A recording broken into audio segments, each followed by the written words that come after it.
Et c'est parti, première boule, le 24. Le 3. Après-midi bingo dans une maison de retraite. Ah, l'âge d'or. La seule période de l'existence où la société trouve acceptable qu'on ne soit pas productif. Fini l'école, le travail, la carrière, les enfants à charge. On peut consacrer tout son temps aux loisirs, aux jeux de société et aux mousseux. Pourquoi faut-il attendre le soir de la vie pour en profiter? Et comment se fait-il que l'oisiveté soit si souvent critiquée? La paresse n'est-elle pas dans notre nature? Faut-il réapprendre l'art de ne rien faire? Bingo.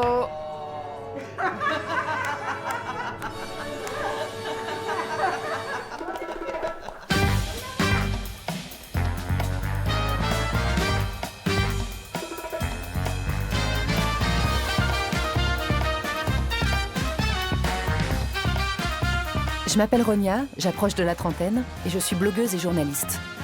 Dans la vie, j'aime bien creuser les choses. Qu'est-ce qui est vrai? Qu'est-ce qui est faux? Et qu'est-ce qui n'a aucune importance? Je crois qu'il y a plus d'une réponse à toutes ces questions. Et pour les trouver, il me faut rencontrer des gens.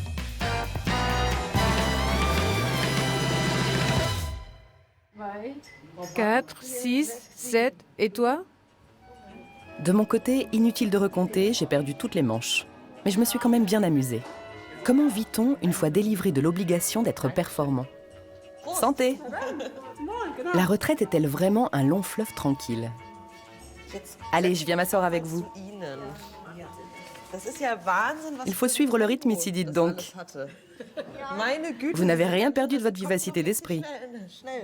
Ça fonctionne encore. Mais quand on prend de l'âge, c'est agréable de lever le pied, non? C'est un peu à double tranchant. J'ai travaillé toute ma vie. J'ai été standardiste pendant 20 ans. Aujourd'hui, au moins, on peut prendre son temps. Est-ce que la retraite, c'est le temps du repos? Vous avez l'impression que tout est plus lent, plus serein aujourd'hui? Oui, enfin, plus serein, on ne peut pas dire. Mais plus lent, ça oui. Ce qu'on faisait en une demi-heure autrefois nous prend 1 heure aujourd'hui. Et encore, c'est juste. Pourquoi vaut-il mieux mener une vie active que de paresser? Parce que le temps passe plus vite quand on a quelque chose à faire. Sinon, on s'ennuie. C'est enquiquinant de rester là à ne rien faire. Le désœuvrement est monotone. Pour moi, en tout cas. Vous me conseillez de paresser un peu, beaucoup ou pas du tout? Il faut se dégager du temps libre. Ça, c'est très important. On doit aussi cerner ses centres d'intérêt et savoir en profiter. C'est quelque chose qu'on peut faire à tout âge.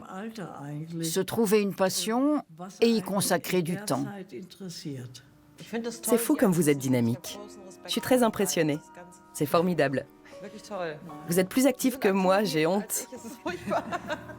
On trinque une dernière fois? Avec de l'eau.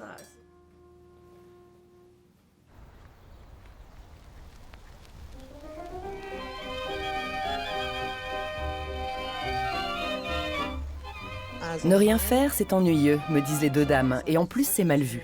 Mais je connais l'alibi idéal pour paresser sans en avoir l'air. La pêche à la ligne. Je suis avec Bonne, un grand pêcheur urbain. On peut rester des heures sans bouger une canne à la main.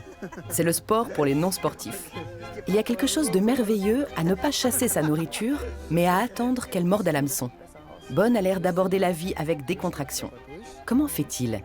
Est-ce que ça s'apprend? Et s'il mord au-dessus de l'hameçon? Ça arrive. Et là, on ne prend pas le poisson. On te reproche de pêcher parfois? Non, ça m'est jamais arrivé. Les passants me parlent des fois. Surtout les touristes. Ils sont surpris. Il y a du poisson ici. Mais c'est pas méchant et j'aime bien discuter avec eux. C'est vrai qu'on est censé ne pas faire de bruit quand on pêche, ou c'est un cliché? C'est intéressant parce que les perches ici, comme d'ailleurs tous les poissons, Ils adorent la techno. Ils nagent juste à côté du Kit Kat Club et ils s'en fichent complètement. oui, ils sont habitués au vacarme. Et ils ne font même plus attention au bruit des voitures ou du métro. Alors on peut avoir une conversation à un volume normal. C'est ça qui fait l'originalité de la pêche urbaine à Berlin. Je peux relancer la ligne? Il faut que j'y arrive. Tu te débrouilles bien maintenant. Super. Oui, je l'ai lancé loin. C'est chouette. Il faut attendre longtemps avant que ça morde. Ça dépend. Parfois, comme t'as vu, ça ne prend que 5 minutes. Je ne suis pas arrivé longtemps avant toi. Mais ça peut aussi durer toute la journée. C'est agréable d'avoir l'impression d'être productif tout en se tournant les pouces. On peut voir ça comme ça. Bien sûr, le but, c'est d'attraper des poissons. Mais si je repars bredouille, c'est pas grave.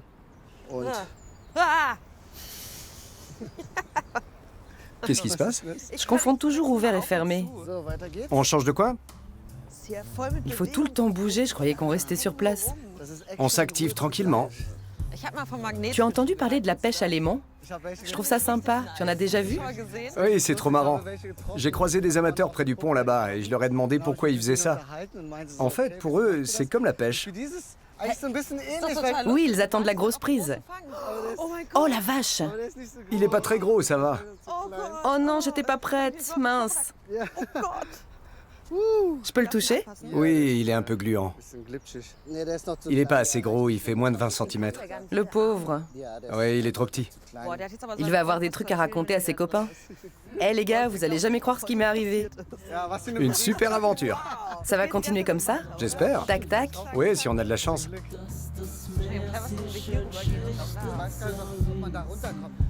Salut, ça va? T'as fait de bonnes prises? Tu viens de pêcher ce poisson?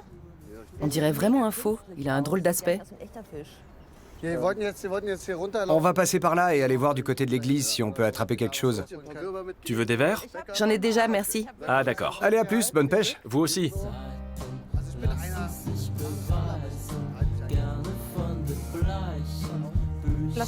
C'est pas mal ici. Oui, on peut s'installer là. Allez, bonne chance. C'est parti. Cette fois, c'est la bonne.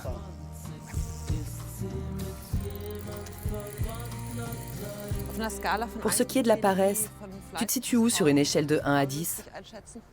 Je suis pas paresseux. Pas du tout? Non, Tu as l'air de te la couler douce et pourtant tu n'es pas fainéant. je suis pas du tout oisif. J'ai besoin d'être toujours occupé. Et c'est ce que j'aime dans la pêche urbaine. C'est une activité de détente, mais on est quand même en mouvement. Et ça apporte des satisfactions. Ouais, aussi. Il faut pas sous-estimer le côté euphorisant de la pêche. On est au calme, et tout à coup, quand ça mord, on a une montée d'adrénaline. C'est l'excitation totale. Quand j'attrape un gros poisson, j'ai les jambes qui tremblent et le reste du monde disparaît. Il n'y a plus que ma ligne qui compte. Est-ce que grâce à la pêche, tu abordes la vie d'une certaine façon? Pour moi, il faut vivre dans l'instant. C'est ce que je fais ici quand je pêche, mais aussi au travail ou à la maison. Je suis toujours dans le présent.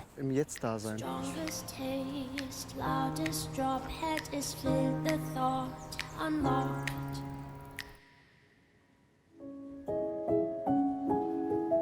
Bonne a trouvé le juste milieu entre faire et ne rien faire. Sa devise, c'est savoir lâcher prise et vivre dans l'instant présent. On ne peut pas obliger une perche à mordre à l'hameçon. C'est l'avantage des oisifs sur les enragés de la performance. Avoir le courage d'ignorer les sirènes de la productivité, du résultat à tout prix. J'ai rendez-vous avec un champion toute catégorie en la matière.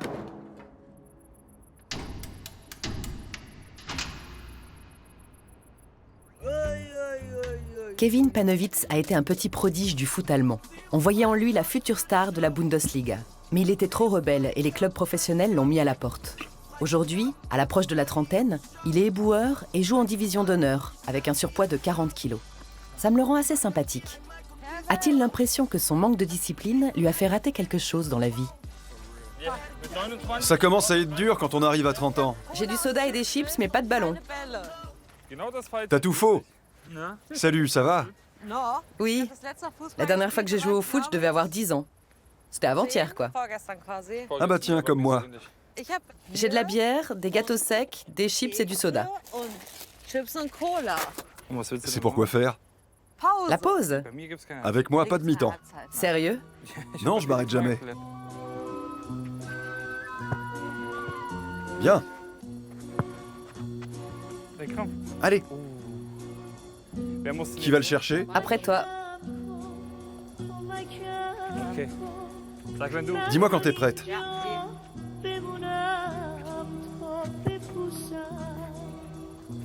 Les buts sont très grands et je suis toute petite.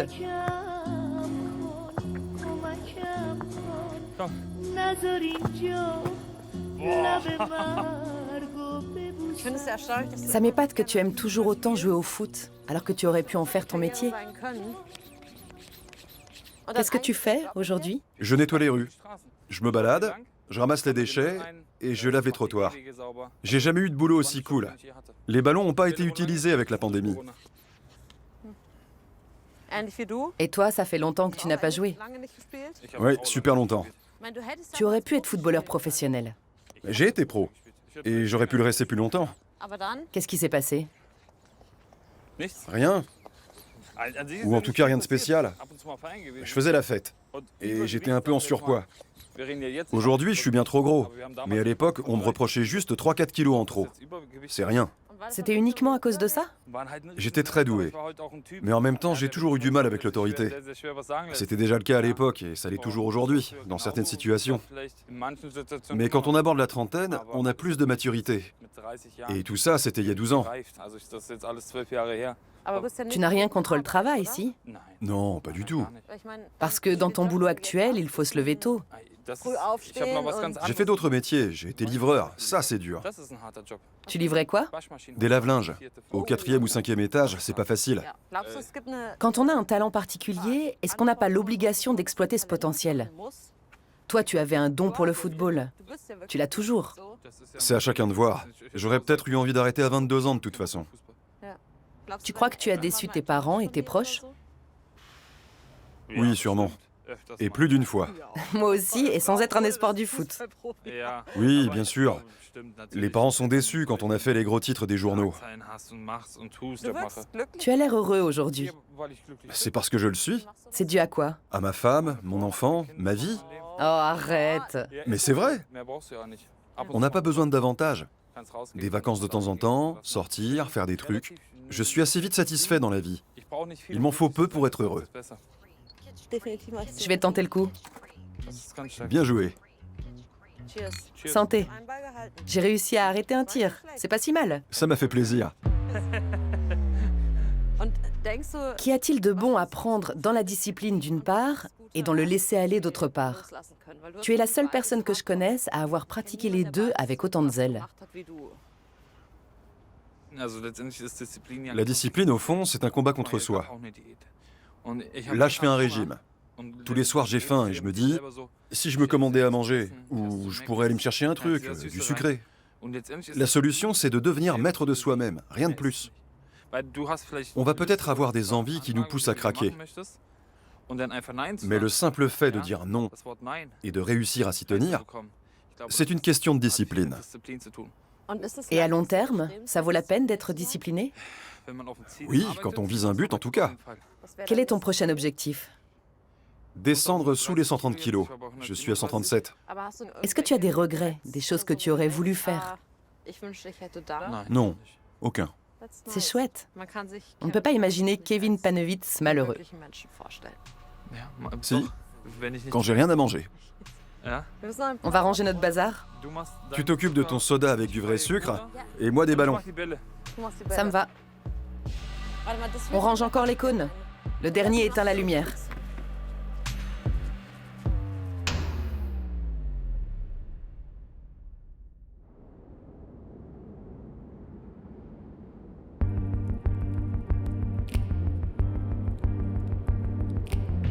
La recette du bonheur selon Kevin sonne bien. Ne pas viser trop haut, modérer ses besoins. Mener une petite vie tranquille. Se poser sur un banc dans un parc et se faire livrer de quoi grignoter. Ça suffit. À moins que la philosophie n'y trouve à redire. Il annonce 15h30. Et il est quelle heure? 15h07. Est-ce que tu es plutôt du genre active ou accro aux applis de livraison? Je suis assez sereine et décontractée en général. Alors je dois avouer que ça ne me déplaît pas de me faire livrer des roulés à la cannelle. Mais je trouve que ce n'est pas si facile de se détendre dans la vie de tous les jours. La paresse est-elle répréhensible? Ça dépend de la définition qu'on lui donne. La paresse peut apporter quelque chose d'intéressant ou d'agréable. Parfois aussi, c'est un véritable acte de rébellion. Oui, parce qu'il y a dans la paresse une certaine forme d'autodétermination. Je m'oppose, je résiste à ce qu'on tente de m'imposer, que ce soit le fait de travailler, de faire la lessive ou n'importe quelle tâche. Il y a un historien français, André Roche, qui s'est intéressé au sujet sous cet angle. Dans un de ses livres, il retrace la vision de la paresse à travers les siècles. Et son histoire montre que c'est un facteur d'émancipation. Génial. La paresse comme acte révolutionnaire. Mais on peut aussi retourner la question et se demander pourquoi il existe des machines à laver, des voitures ou même des gadgets comme des pelle-pommes. Je ne sais pas si tu as déjà vu ça. Oui, je connais. C'est dingue. En théorie, ce sont des inventions censées nous faire gagner du temps afin de pouvoir nous consacrer à autre chose. Bill Gates a dit un jour « Je préfère engager un paresseux parce qu'il trouvera toujours la solution la plus rapide ». Je ne connais pas cette citation. En revanche, Bertrand Russell, un philosophe britannique, a écrit en 1932 un essai intitulé « Éloge de l'oisiveté ». Et selon lui, la paresse est au fondement du progrès. Je n'ai plus envie de marcher, alors j'invente la voiture. C'est ça. Mais si on additionnait toutes les heures passées à inventer des choses qui nous facilitent la vie, pour ne pas avoir à travailler, je crois qu'on en arriverait à la conclusion qu'en réalité, la paresse est très productive. Attends, c'est sûrement le livreur. Allô? Allô, j'arrive pas à vous trouver. Bonjour Franco, on est assises dans le parc. Je ne sais pas... Tu nous vois? Quel parc? Je ne sais pas où vous êtes. Le Buckle. Le parc Buckle. Je suis vraiment désolé, je vous vois pas. On est devant les immeubles. Ça y est, je vous vois. Salut Franco. Merci beaucoup. C'est carrément décadent. La paresse a toujours eu mauvaise réputation? Non. En tout cas, pas sous la forme de l'oisiveté. Dans l'Antiquité, on parlait de l'otium cum dignitate, le repos dans l'honneur. C'était une noble chose d'occuper son loisir à des considérations philosophiques, par exemple. En se promenant sous les portiques. Voilà, se retirer en soi-même, se consacrer à la contemplation, écrire, apprendre, enseigner. Mais bien sûr, si les penseurs de l'Antiquité pouvaient s'adonner à ces loisirs, c'est parce qu'ils avaient des esclaves à disposition pour effectuer les tâches ingrates. On a toujours le même schéma aujourd'hui, avec une infime minorité de personnes qui n'a pas besoin de lever le petit doigt et une grande majorité de l'humanité qui doit trimer au boulot. Je me rappelle d'un gros titre de Bild au sujet des allocations sociales. Il n'existe pas de droit à la paresse. C'est méprisant, non? Paul Lafargue était un homme politique socialiste qui était aussi médecin. En 1880, il a publié un livre intitulé « Le droit à la paresse ». Il était convaincu que la surproduction permanente de biens conduisait au malheur de l'humanité, mais aussi parce qu'elle créait une frénésie de consommation. Et c'est bien ce qu'on vit aujourd'hui dans nos sociétés hyper-capitalistes. Et le climat en souffre aussi. Voilà, on ne jure que par la croissance. On avance, mais si on va dans le mur, est-ce qu'il faut continuer dans cette direction? C'est vrai. Et pour s'arracher à cette religion du travail et se tourner vers la paresse, vers l'oisiveté, il faudrait un véritable changement de paradigme. Est-ce qu'il n'y a pas énormément d'activités qui nous rendent heureux et donnent un sens à notre vie, en dehors des tâches rémunérées? Je crois que la réponse est oui. Manger des roulés à la cannelle. Il faut que je file, mais tu peux rester. On a le droit de s'embrasser maintenant. Merci beaucoup. Merci à toi, c'était chouette. On se voit bientôt? Avec plaisir.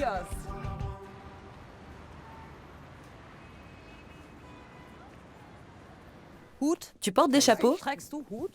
Non, Pourquoi? parce que mes cheveux poussent encore. Regarde, Ronia, un pantalon de jogging informe. Parfait pour se balader dans les rues crasseuses de Berlin.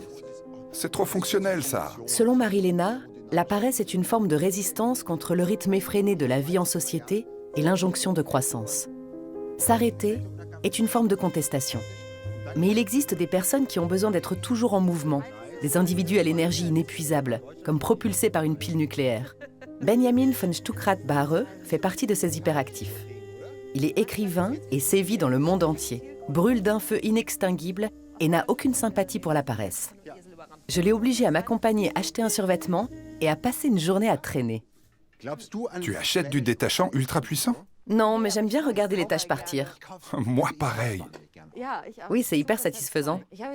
J'ai vu un challenge. Tu dois mettre du bicarbonate de soude dans la bouche et ensuite verser du vinaigre dessus. Moi, je fais ça pour déboucher l'évier. On le fait sur soi? Oui, sur soi. Pour se déboucher la tuyauterie? Oui, c'est dingue. C'est comme le Tide Pod Challenge. T'as vu passer ça? Non, pas du tout. Viens, je vais essayer ce truc. Oh, regarde le survêt ultime. C'est génial. Ça, c'est quand on a complètement renoncé à son corps. C'est comme les manches à air publicitaires devant les stations-service. Donne-moi ça. Tu ne veux pas acheter une banane pour compléter la panoplie? Il me faut des trucs pratiques. Si tu veux maximiser la paresse, tu peux y mettre une poche à urine et des cigarettes. Une poche à urine? Oui, pour aller au bout de la logique et ne plus quitter ton canapé. J'essaye la combinaison. Je crois que je vais la prendre. Ah, tes chaussettes sont super sales. N'importe quoi. Bon, en tout cas, tu ne pourras pas avoir ces taches. Il suffit de l'éteindre. Je crois qu'on tient le numéro gagnant. Ça déchire. Je la trouve super. Il faut que ça descende bien jusqu'en bas. Génial. J'essaye quand même un jogging, mais je crois que je préfère ça. Tu crois que ça m'irait? C'est sûr. Je devrais peut-être l'essayer. Carrément.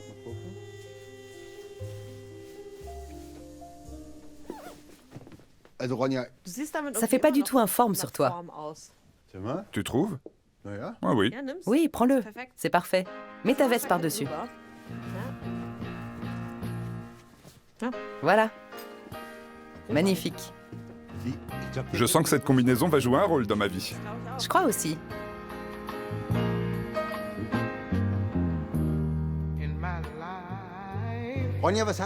Qu'est-ce que tu as comme thé, Ronia? Ronia? On a du sweet chai. Oh non. Du bonne nuit. Un truc de hippie. Fenouil, anis et Carvi bio. Ah, ça me plaît. On va voir ce qui passe à la télé. Oh mon Dieu, ma vie est en train de m'échapper. Je peux remettre mon costume? Ah, je me sens mal à l'aise. Non, détends-toi. Mais je n'ai pas envie d'avoir l'air détendu. Ce mot, ça m'évoque un pantalon sans ceinture. C'est tellement américain que j'ai peur de me transformer en marshmallow. Mais en même temps, tu aimes bien te faire servir. Tu habites à l'hôtel. Je commande à manger, c'est vrai, au téléphone. Tu ne conduis pas, tu as toujours un chauffeur. Tu ne fais pas ta lessive, c'est l'hôtel qui s'en charge. Tu es fainéant ou pas? C'est pas le mot fainéant qui me gêne. Ce sont les gens qui suivent la mode du laisser-aller vestimentaire. De quoi veulent-ils se reposer? Je me lève très tôt, à 6 heures. Pourquoi? Le matin, j'ai une poussée d'énergie et je me réjouis de cette journée qui commence. C'est quelque chose de dément. En dépit du bon sens, je me dis « Chouette, une nouvelle journée !» C'est complètement absurde, je devrais le savoir. Je connais des gens qui se disent « Tiens, c'est dimanche, je vais aller courir un semi-marathon, ça va me détendre. » Pour eux, c'est du temps libre. C'est une expression folle. Tu as écrit un livre. Tout à fait. Et ensuite, tu t'es octroyé du temps libre. Non. Tu as fait quoi? J'ai réfléchi au suivant. Bon Dieu. Pas pour m'y mettre tout de suite. J'aime bien la paresse, mais il faut qu'elle soit hyperactive. Peut-être que la paresse, c'est simplement l'absence d'obligation. Pas nécessairement faire le légume sur le canapé.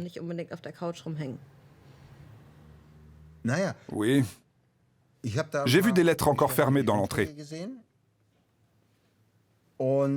La paresse, c'est de ne pas les ouvrir. Alors qu'il faudrait le faire. Le conditionnel change tout. Et la couleur des enveloppes n'était pas inquiétante. Pas d'impayé. Oui, ça va. Tout va bien. Le pantalon est moins pire que je ne pensais. Allez, relax. C'est génial. Et tout va recommencer du début. Je te donne le pouvoir. Génial. Faut appuyer là.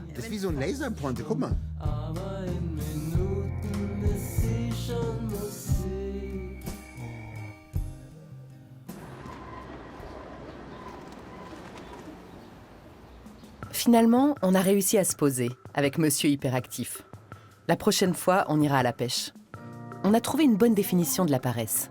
Se moquer de ses obligations et résister à l'injonction d'agir. Ne pas ouvrir son courrier peut avoir de graves conséquences, mais il faut faire avec. Et ça, c'est le choix de Kevin Panewitz. Ça lui a peut-être coûté sa carrière, mais aujourd'hui, il est aux commandes de son existence, et bien plus que bon nombre de grands footballeurs professionnels. Parce qu'au lieu de se dire non à lui-même, il s'affirme « Oui, je suis comme ça ». C'est une attitude libératrice. En refusant le devoir, le paresseux s'ouvre au champ des possibles. Parce que les meilleurs moments de la vie sont souvent comme les poissons de l'âge-pré. Il suffit d'avoir un peu de patience pour qu'ils viennent à nous. Also bei 9,49 € und den würde ich dir gratis mitschenken. Das ist vielleicht ein Glücksbringer. Mega.